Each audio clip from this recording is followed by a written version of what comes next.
Hello, my Juicy Co-Creators, Lilly here. I'm on Big Island in beautiful Hawaii on the Juicy Living Tour, 12-month tour around the US and Canada, and now in Hawaii with the dolphins and one dolphin sitting next to me.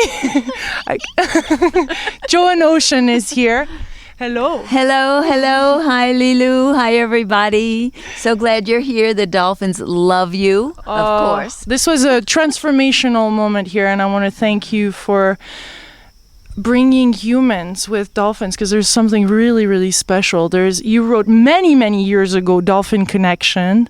You were one of the pioneer in the field, if not the pioneer. I feel like I'm sitting next to the Jean-Jacques Cousteau of dolphins. You love them so dearly, and your love shows when you're in your work, when you're in your element. There's just pure magic that happens around you. There's this field that just expands and expands and expands. So thank you for everything that you're doing, for devoting your life to them and this connection. You're so welcome. It's called joy, I think, that field that expands. What else can you experience when you're with them? They're so happy, they're so joyful, and once we're with them, we feel the same way. So I love it. Love it. And here in Hawaii, it's been ideal because they're here year-round, the Hawaiian spinner dolphins, and we play with them every day. And they have really said that by playing is where you learn a lot, that they will bring us leaves, they'll make bubbles, they'll play games diving with us, weaving in and out, and at the same time, they're bringing us information and sonaring us in a way that changes us physically and emotionally and intellectually and, of course, spiritually. Tell us some of the, this is so juicy. Tell us some of the characteristics of dolphins, because I really feel they're showing us a way. They're bringing us to unity consciousness, really, what a lot of people are talking about, but they're living it. There's something really special. Can you tell us about the different characteristics of dolphin that would mirror that? Yeah, because you're exactly right about that. It's their example that's so powerful. You know, they live in harmony with each other, in a pod, in a family, and they really love each other, it's obvious. And they live in harmony with nature, with the ocean and everything around them. And yet they live a simple life. You know, they're joyful and they don't need things. They're not materialistic. And they're very healthy, they're active, they're making love all the time. They're also communicating. They're communicating with sonar and also with sounds. And they sonar us and do healing and balancing work. So just like they do with each other, like when they're together, they're always sonaring each other and balancing energies, and they do that same thing with us. So like a couple of days ago when we were out there with them, or the past few days, 150 dolphins came swimming toward us, and we're in the ocean, and every one of them is sonaring us, sonaring you and me and every person to get to know us, to see who we are, to read our frequency, and to feel our heart and know everything they need to know about us. And in the process, they're saying, oh, there's a little block there, and we'll take care of that, diffuse that. So people come away feeling so blissful and so happy. They just want to spend as much time as possible with them. So, and then for me, what keeps me here, well, I've been with them in Hawaii for 23 years now. It's the longest I've ever lived any place. And I really met them first with Dr. John Lilly 33 years ago, before I realized I'd be doing this work and play. And what I'm so interested in that keeps me going and going and going is their multidimensional abilities. They're not linear. They're not into three-dimensional reality. Mm-hmm. They don't have belief systems and teachings and education that has limited their thinking. Mm-hmm. They're very, very open to all different beings, all different realities, and different places in the ocean, in the air, and in the sky. So people, even on land, are having communications from them.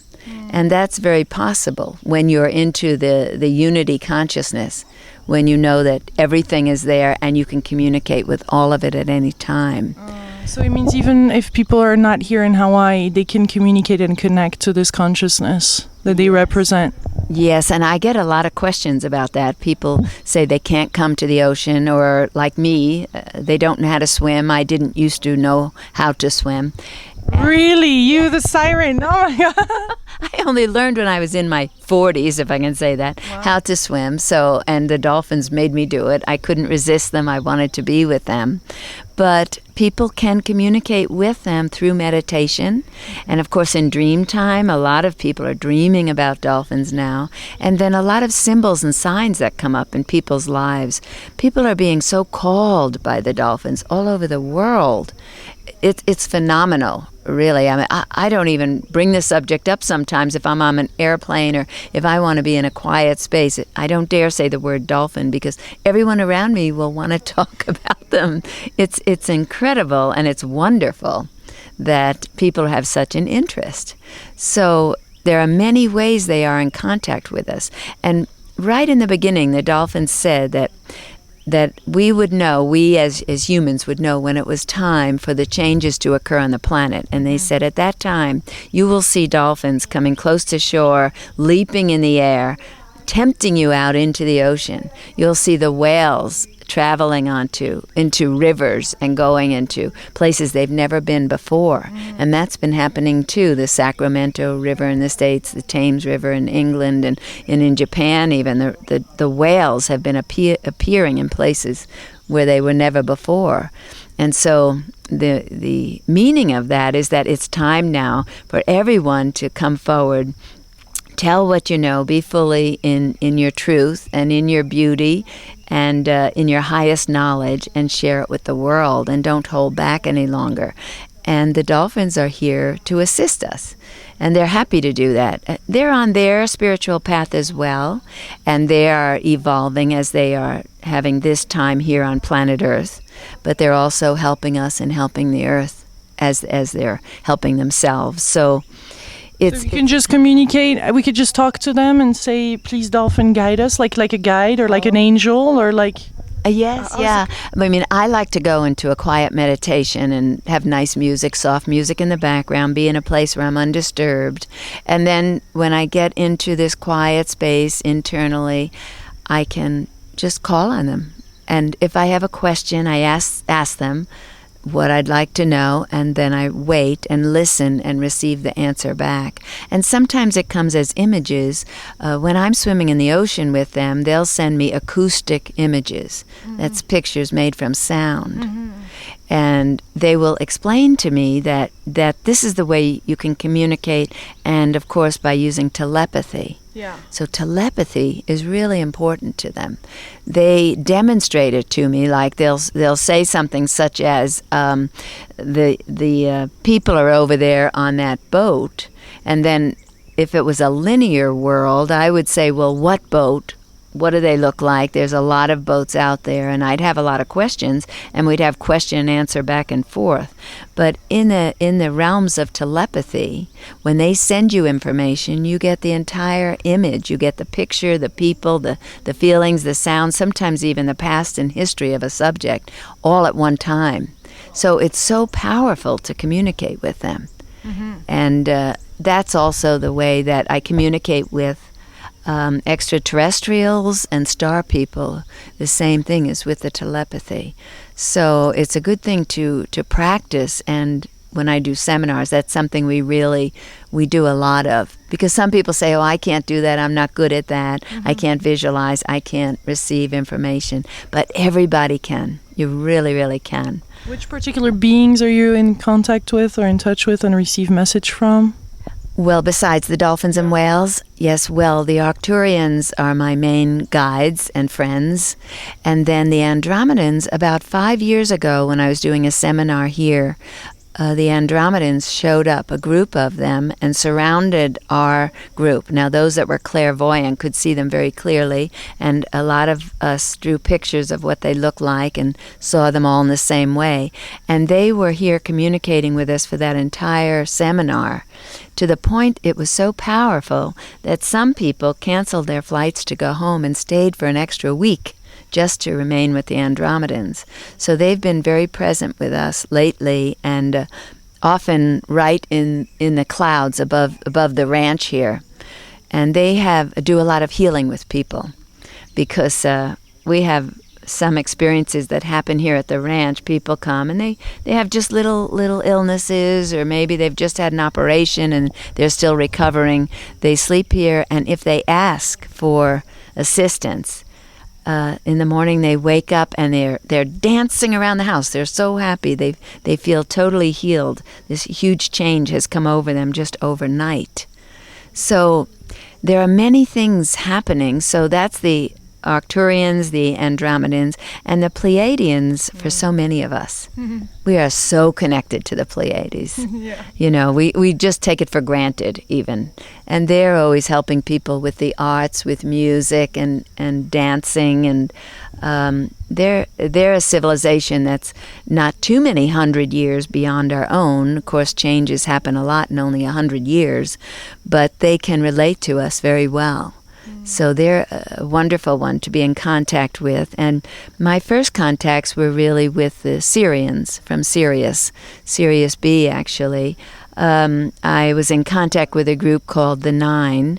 There's a number of different groups that call themselves that now, but this was a group that just said, we are as many as one or as many as nine. Mm-hmm. And so we kind of gave them the name of the Nine. But a lot of the ET civilizations don't really have names. You know, they're not naming themselves or saying I'm from this planet or that planet. Often here at the ranch, where we do ET contact meditations every month with the whole Dolphinville community, we have no mosquitoes. Often. Uh-oh. They're giving you little kisses. Very juicy. Well, what was I saying? Oh, yeah. Dolphinville. But you come together once a month. Right. And we meet with the extraterrestrials here in the same place, so that they will know where to find us if they want us.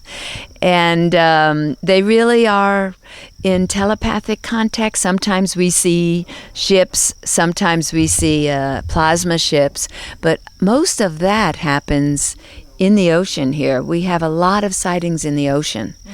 And because we spend so much time out there, often 5 hours a day, with the dolphins, and the dolphins will take us places. I'll say sometimes when the whales are here, I'll say, take me to the whales. And they do. They'll swim us to the whales. You can see them deep, deep below.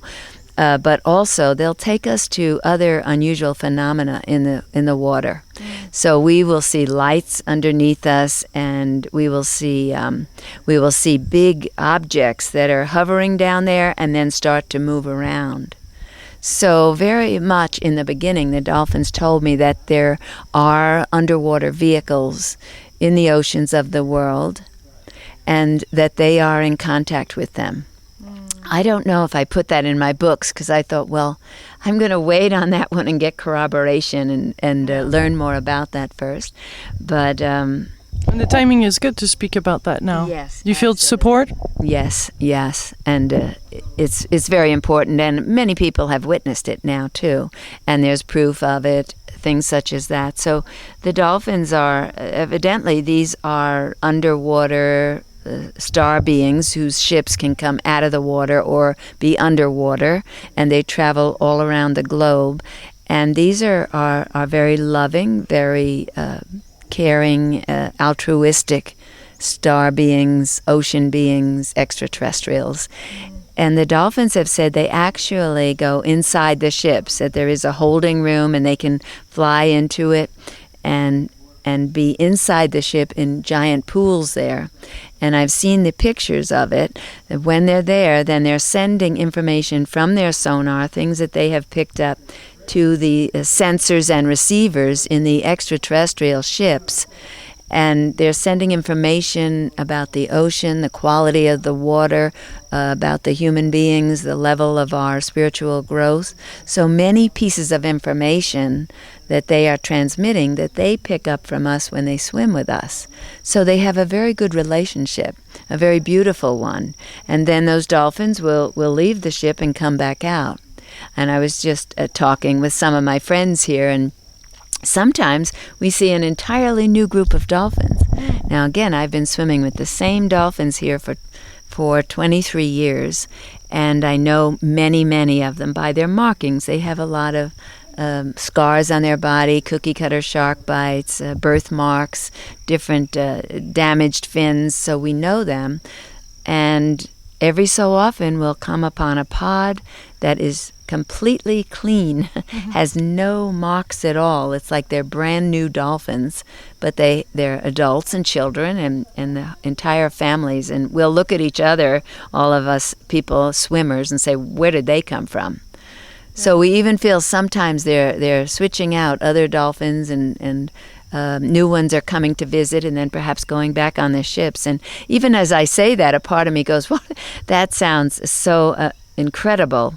But we have a lot of corroboration. One day we were in the water and there was this huge plasma ship underwater. It was a great big white pulsing vehicle about as big as a football field. So at first I thought, maybe it's just algae bloom, or right away your rational mind clicks in and you want to describe it and explain it in some rational way. But it was moving around. You could tell that it had direction and that it was being moved around in the ocean with intention. It wasn't just floating. And when the dolphins swam inside of it, we couldn't hear them anymore. And then we dove into it or swam into it, and then we could hear the dolphins inside. But you couldn't hear them when you came outside. And when the plasma ship came really up close to the surface of the water, and I was in the water and my head was above water and I couldn't see my body disappeared. So it was very much a multidimensional experience. No kidding. Yeah, and we were so excited. So we had a boatload of people, and I was yelling, come over here, come over here. So the captain and the captain's wife are on board, and they don't know too much about these things, and they're saying, well, what do you see? What do you see? So I had to tell. So I said, it's a ship. Tell everyone to come over here and see the ship. And they're going, a what? I said, it's a ship. So, and everyone came over. Everyone had the experience. The boat captain, who's lived on this island for 25 years, could not place what else it could be. It was nothing organic that he knew of. And we took pictures of it. We have pictures of us swimming in and out. And it was just a beautiful, when you went inside, it was totally peaceful. The frequency in there was blissful. You just wanted to stay in there as long as you could. And sometimes it went down deep, so we'd dive into it and stay in there as long as we could, but we still had to come up for air. So we have many here at the bay where I swim all the time. Sometimes we were meditating at night, and we have our eyes closed, and then we look out at the bay, opening our eyes, and there, just beneath the surface, you'll see a large round disc with a lot of colorful lights going round and round it of a big ship that's there.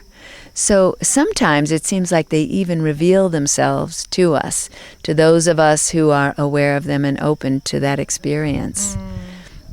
We've had ones in the sky, too. We've had some above us, and then we remote view them and make contact and find out who they are. And it's an interesting experience. One time at one of the bays, I was on a boat with a group of people, and this huge gray, it was a kind of not that interesting, big round ship above us in the sky. And then the Navy airplane took off from the airport and started circling underneath this big ship. And from the ship being so close to the water, the waves started to get bigger and bigger waves, and the whales started leaping, and the dolphins started jumping, and the wind came up really strong. The captain on our boat that day got worried, and he said, we've got to get out of here, and he drove the boat away, and we're all remote viewing as we go, saying, thank you for being here.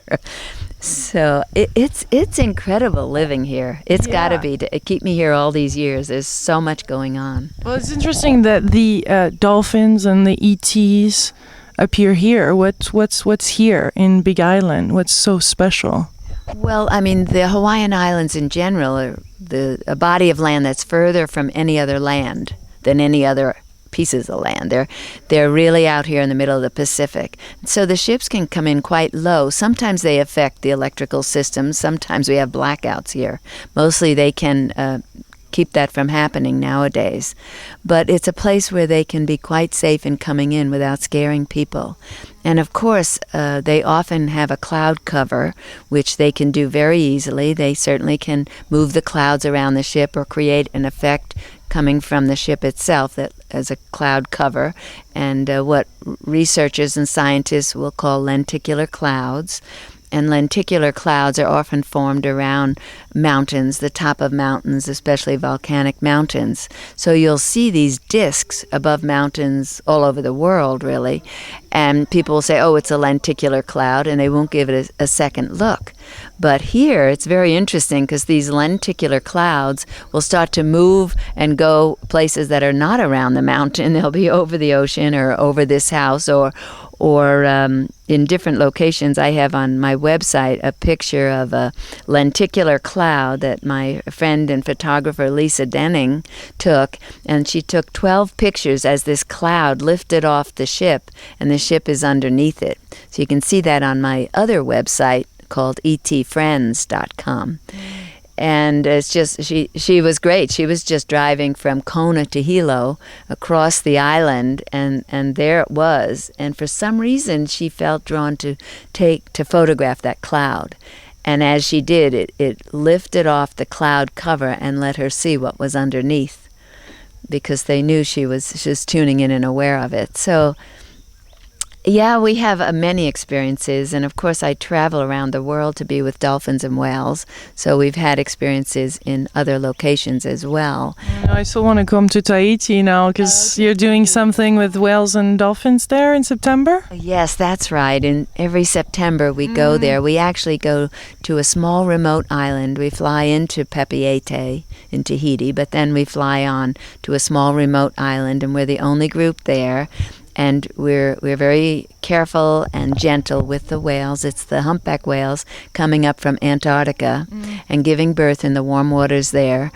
And we go out in small boats, the local fishermen, the Tahitian people, such gentle-hearted people, bring us there to the whales, and then we go in the water and we actually stay together, often holding hands, because it's interesting that some people they're called by the whales. They really want to be with the whales.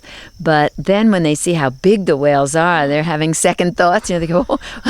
So then they're quite happy at that point if we hold hands, at least at first. And interacting with whales is different than the dolphins, because the dolphins are moving always and diving and playing and spinning, where whales will often come over and stop. And they'll just be quiet there and look in your eye with the most profound feeling of understanding you, wisdom, knowledge, and love that you've ever experienced in your entire life. And so they will come and stop there, and it seems when we're in one line like that, and there's like 10 of us, they're more likely to come close as compared to if you had a person on one side of them, behind them, all around them. I find that's not too good. You know, they feel better if you're making yourself into a whale, a big whale. And so they come right over and they bring the babies, which always touches our heart, because you think, oh, they'll be protective of the babies. They won't want the babies around us. Not at all. In fact, like last September, we were in this water only 35, 40 feet deep, so shallow where they are. And the baby was on the far side of the mother, and we're all just floating, watching, spellbound. And as we're watching, the mother very gently with the top of her head put her head under the baby, lifted the baby up, and brought her over on our side of her so that we could have a really good look at the baby and be close to the baby as we could be. So they're so wise, and they so understand how much they are helping us in our transformation and evolution, just bringing up more and more love. And I think I told you that story of that one man who's come with us on that trip who he was paralyzed. He is paralyzed from the waist down. He's from the Netherlands. And he often comes on trips with us because, as you can imagine, it feels wonderful for him to be in the ocean, to be free, to be able to float and not have to be in a wheelchair. And he loves the dolphins and whales so much. And they love him, huh? I saw the pictures. Yeah, exactly. And so he went in the water, and we were all there, and I'm always watching over everyone, making sure everyone's okay. And I put my head up to see if all the swimmers were okay, and I could count heads. Everyone was there. And then I see him, my friend, Franz, and he's moving really fast through the water. And how can he do that? He doesn't have any leg power, to move himself.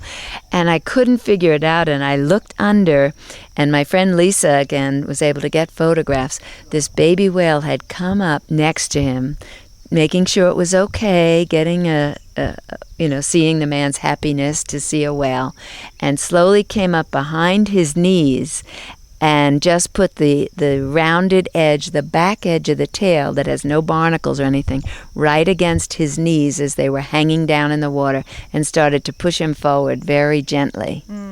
And the whale was so sensitive, kept him above water so that he could still breathe out of his snorkel, and stayed right up on the surface, moving him along so fast.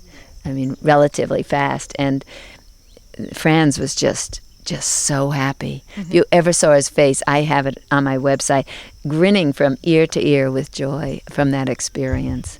So, they know us so well, they're so sensitive, and it's a pleasure to be with them, and we learn so much from them. I want to do everything they're doing. I want to learn to leap out of the water, spin in the air. The dolphins have said, well, we live in the water, we leap up and spin in the air. Spinning is good for your chakras, good for just spinning and spiraling is very good for higher consciousness. But they said, you live in the air, so you should dive down and spin in the water instead.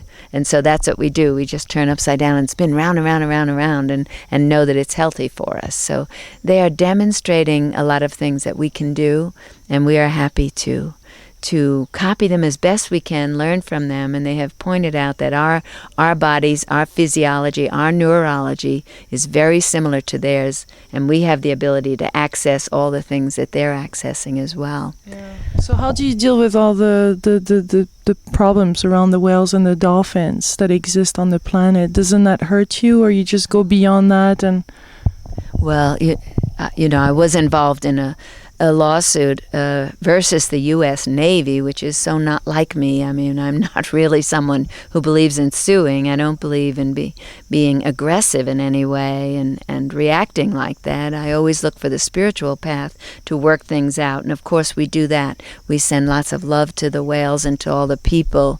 But when I see the whales being killed by the low-frequency active sonar and the mid-frequency sonar that the Navy was deploying, and always it seemed in sanctuaries where the whales are.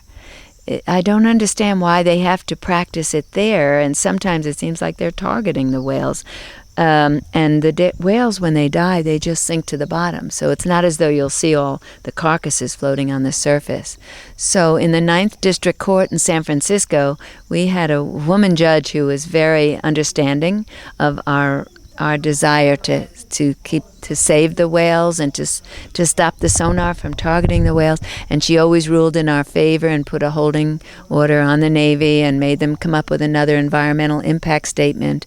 But then eventually the Navy took it to the Supreme Court, and they're a different judge, and that judge ruled in the favor of the Navy. Encourage, Natural Resources Defense Council.